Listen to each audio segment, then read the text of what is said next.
Minority groups in post-communist Europe have seen oppression and violent conflict, especially during the turbulence of the 1990s. For the Roma, violence and oppression have proven to be a stark reality that has been perpetuated through history. For instance, Vlach Roma were enslaved in Wallachia. The Roma were also the only other ethnic group besides Jews who were condemned to die in the Holocaust. After the fall of the Soviet Union and the establishment of democratic states in Central and Eastern Europe, ethnic nationalism was given room for expansion. This expansion in turn led to an increase in ethnic tension and dramatic ethnic conflicts throughout the region. Groups who had felt voiceless within the communist system grasped at the opportunity to expand their power, although this often came at the expense of minority groups. In turn, a high degree of politicized ethnicity developed in Central and Eastern Europe, which economic benefits and political representation are largely based on. Within Central and Eastern Europe, affirmative action is seen as fostering a Romani criminal society, and so existing stereotypes must be quelled and reduced before an effective affirmative action strategy is implemented.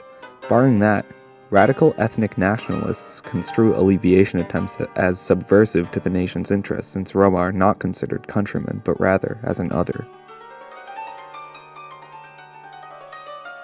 After the fall of communism in 1991, Roma in Eastern Europe had new avenues to advocate for their own cultural identity. Unfortunately, they often found themselves being increasingly marginalized. In several instances, conflict erupted between majority populations and Roma populations. One such conflict occurred in 2016 where 80 Ukrainian Roma were forced to flee their homes in a vigilante pogrom. We interviewed Dr. Amy Liu to learn more about the Roma and how they fit into modern Eastern Europe.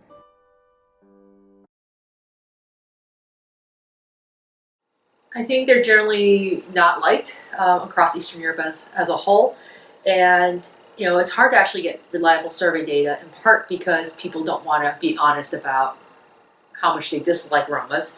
But unfortunately, this is a frequently asked question on surveys, and there's one common question would be, who do you not want as neighbors? So there's usually a battery of groups that are listed: Jews, Romas, Muslims, vegetarians, things like that.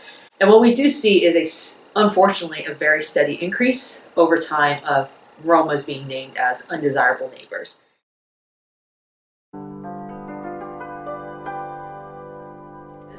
These parties exist because they know there's a large group of people that have these sentiments. But for parties like Jobbik in Hungary, for example, it's not simply about being anti-Gypsies or anti-Romas. It's actually just about anti-everyone. Everyone that's not a Hungarian. And so they frequently come together. And I think in some ways it's somewhat dangerous, especially for a party like Jobbik, or in a country like Hungary, where Jobbik does so well with this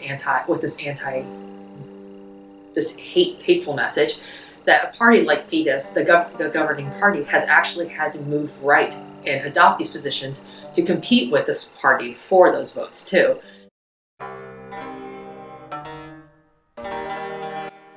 So I think politically there are a couple countries, I think Romania is one of them, that has quotas for Roma representation in the legislature. So, at least that guarantees something there.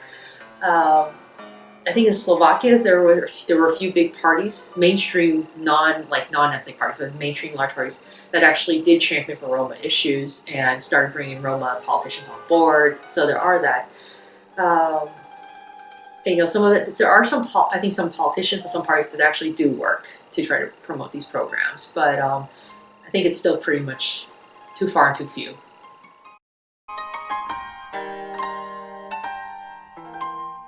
I think for some, there's a small minority that feels they like it. They're happy to see that. But I think as a whole, they're either just indifferent, or if they realize it comes at an expense of some program to them, it's pretty negative.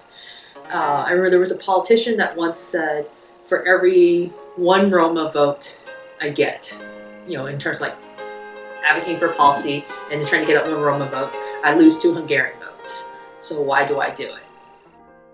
How can the EU quell organized ethnic violence against minorities?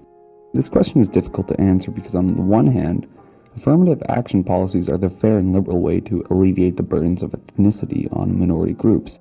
However, on the other hand, they serve to mobilize the discontented of the majority. This documentary serves to outline the dire state of Roma in Central Europe by using Hungary as a model for the prototypical new European country. A surge of organized violence has been directed towards the Roma, which is correlated with a surge in ethnic nationalism. Roma face increases in organized discrimination and violence through time, which is clearly the effect of ethnic nationalist growth in a country. In order to better confront concerns such as pogroms and mass ethnic conflict, the governing states must first address and understand the effects of ethnic nationalism in relationship to violence. As populist waves crash against democracies throughout the world, the Roma face an increasingly uncertain future.